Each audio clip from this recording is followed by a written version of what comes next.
Look what I found this morning. Baby and Mama both been standing right there for the last half hour. I have asked her 5 or 6 times. I mean, the kid hasn't moved. I think it's a statue. I don't know. Asked her 5 or 6 times if she would please bring her baby down here to the maternity pen where it is much cleaner and she can get some food. And she just wants to stand there in the middle of the gate. Yeah, she had it down there because that's a 3 or 4-year-old down there, I think. If it's the one I'm thinking it is, she's down there cleaning it up. 321A, I think, is who that cow is. I talked about her before because she has a daughter in the pen behind me. And I've kind of been watching her. Thought she was going to do something 2 or 3 weeks ago. It's like, really? And here we go. So, anyway, if that little bugger just walked this way, I'd find out what it is for sure, and I'd find out what her number is for sure, so I could go put it on the board. Because I really don't feel like having to walk through there. It's one of those mornings I'm having a hard enough time moving to begin with. But anyway, yes, another one. I didn't think it was going to happen this morning. There's been a bank of clouds covering that bright spot. Wasn't any color up at all. This looks a lot better than yesterday. Blue sky. And yeah, somewhere up there is the moon. Oh, there it is. About the center of the screen. And cloud bank there, headed this direction. See what the day brings. I think I'm supposed to load the guy up with a bunch of manure. It's going to be a mess because I got to go through the cow lot to get into it. I'd have him drive in there, but Ford dually 2-wheel drive, and I don't think he's going to get back out of there if he gets in. And I'm coming back to see what that calf's doing. See if she ever moved it to the other end of the barn. I'm not holding my breath, by the way. Dog butt. But maybe, I don't know where she is.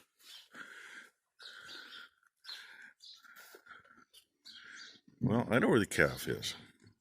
Because the calf was smart and said, Mom, I don't like it being out here in the muck. And the calf was in there when I walked up. So, Mom may have run to the other barn to go eat some hay. What she doesn't realize is, had she taken that calf and come down here to the maternity pen, she'd be eating hay and grain by now. And she'd have hay in front of her the rest of the day. She's a good mom. I mean, she left her calf in a safe spot. She may have told her calf to go in there. I don't know. And I was going to get you that big lug earlier, too. Butterscotch, Buttercup, whatever she's calling him. I think it's Buttercup. Sorry, I'm trying to walk the plank here. He's filled out and looking good. Hi, bud. Hi, buddy. Yeah. And that little heifer with a tick on her back, she's the one we helped out of the 2 that are in here. And there's the last one. They actually could have got kicked out of here yesterday, but it was a nasty enough day. It's like, leave them in here. And they may, they'll probably get kicked out. That other cow can be in here by herself with her calf for a couple days. Keep the pen cleaner. We'll see what happens. Hey, Ray, hope you're watching. You were asking about these feeders. Right there. They can reach over the top of that bar or under it. This feeder's been beat up a little, and I guess it's not loose. It just looks like it is. Of course, it's been in here for, I think these feeders been in here at least 10 years. If they reach down, when they take a half a step back, their head's still over the inside. So they're taking a bite. What falls off drops in. If they reach up, it's the same thing. I mean, sometimes they get back a little far. Keep in mind, this was clean yesterday, and they had it all night. I haven't shut the gate yet. I'm slow this morning. Really hoping that cow and calf are going to go in where they need to, but you know, I'm going to be walking into manure. But if these were the old rings, which are actually we had one set of ring feeders that I think were higher than these. But most of them were this height. I don't know what that actually is. It's above mid chest on me, and I'm just shy of 6 foot, so I'm not going to get my tape measure out. Sometimes they'll blast a bale, sometimes they won't. Especially this time of year when they're calving, because they want to get a little something on the ground. And this corner is where they like to get something on the ground. And yeah, they ate a lot of that one. But you know, there's some on the ground near this one. They might have been fighting over this one too, which, you know, you get too many on a feeder fighting over it. But most of the mess is just around this one. I'm going to guess mostly from fighting over the hay that was in it. These others they ate on, but you know, there isn't much there. And there are some feeders that in my opinion are better than these. But I mean, these things were expensive enough. The others are about twice what these were. And keep in mind, it's been a few years ago, but I want to say, I think we paid $9.75 a piece for these, somewhere in there. And we had, I don't know, 10 or 20% off on that. Otherwise, we wouldn't have done it. And they've all been beefed up. Everywhere they're supposed to bolt together, they are welded. Bolts are in there too. Got them bolted together and lined up so they sat flat on the floor, and then welded everything up. Put a brace in there. Every corner has one. And these, every corner has one too, because we hook it. This is the dead end. It's just a single to the post. And the other end, that one happens to go up through a pulley and clear across to that second post right there. And there's a winch there. We don't pull them up real tight, but you pull them up good and snug. And then they don't move the feeders around. And the more they move a feeder, the more they'll waste, because they're pushing it off over the top of what's in it. And hey, I might be able to read this. Oh, I lied. This was the first one of these we bought, December of 2015. So I guess they haven't been in here as long as I thought. And spin you around, make you dizzy. The feeder over there with the roof on it is identical.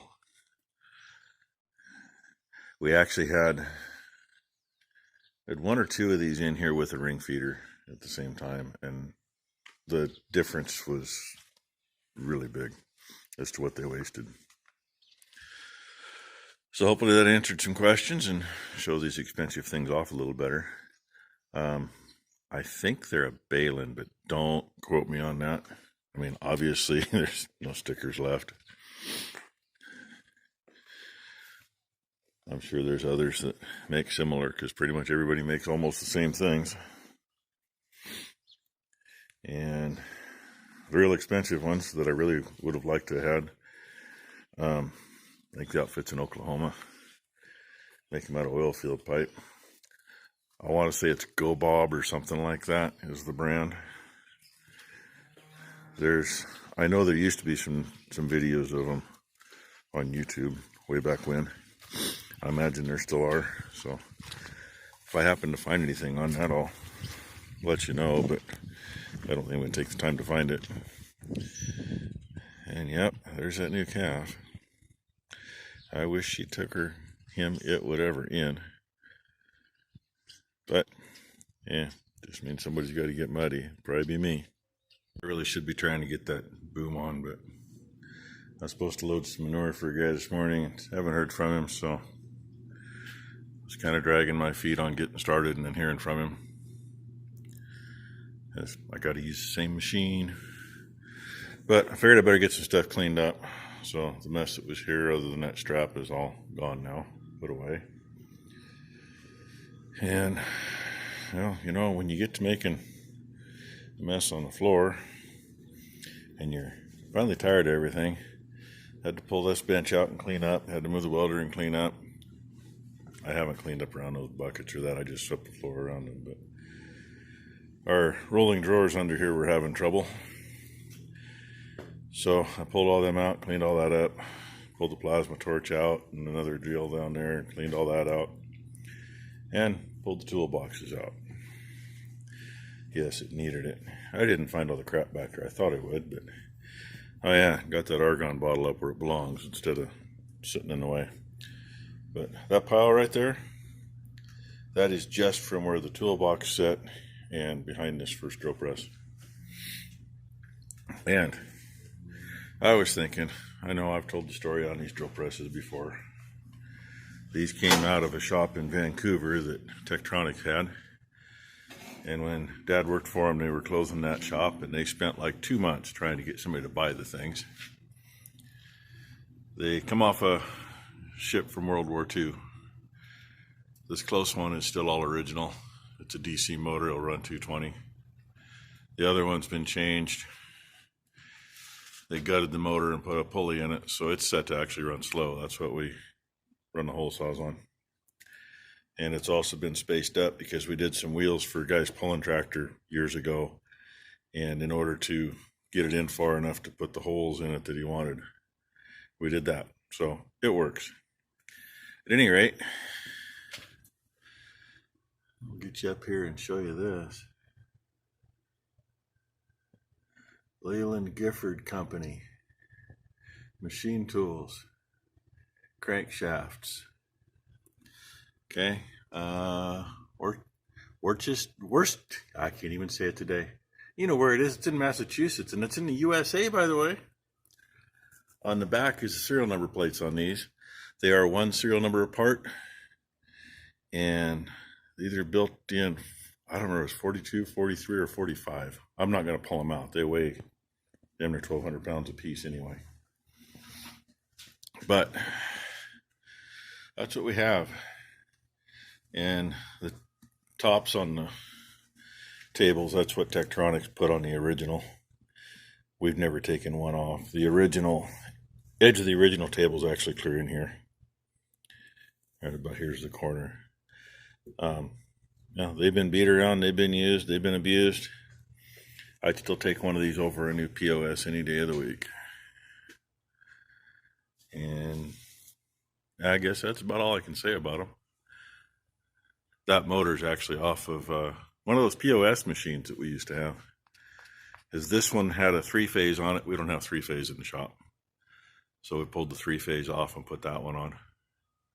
And we just leave it set. It's got the step pulleys underneath there, and we just leave it set at the one it's on. Runs the speeds we need. It still has 2 speeds. You move this up to this position, changes speeds. And this one no longer has the button. I don't know if it's because they disabled it or what. That one still has it. That one has 4 different speeds. This one just has the 2 here plus the belts. And it used to be really nice before the shop air went tits up because there's an air chuck over here. It's still there. And we had a short coil hose that hung right here for blowing stuff off. Worked awesome when using the hole saws. You keep all the chips out of the way as you're cutting. Anyway, I just thought I'd waste, 4.5 minutes of your time and show you that. And get done cleaning up on this, and then maybe I'll see. They can't figure out what the weather's going to do. It's sun shining out there again. It was sprinkling a little bit ago, so. And the wind's blowing. Yay. Fancy new gauges. Got them all mounted in this. Gonna have to do a little playing with wiring. Tiny frickin' terminals. And some were asking me, right there's an oil pressure sending unit. Screws into the side of the block into the oil galley. That is actually 1/8 pipe thread, but it's more of a straight thread. Same thread. I don't see much taper to it, but it seals in, so. And for the water temp, let's go with as small as you can. 1/8 pipe. Okay. I'll give them credit. A lot of newer applications, that's what they're pulling it out of. This one's a 1/2 pipe. Holes right there. Well, in order to make sure that's in there, I just taped this up, but that was an Allen head pipe plug, solid. There's enough there to get a hold of it to put it in. I've shaved her down a ways, drilled and tapped it. So I'm going to put this in with tape, and just because I'm going to overdope it, but I'm going to put this in with, I love this stuff, by the way, however you want to read it. It's good for gas, oil, everything. Use the hell out of that. So I'm going to at least get some stuff put on here. And I'm not done cleaning the shop up yet, but at least I'm getting this stuff done too, right?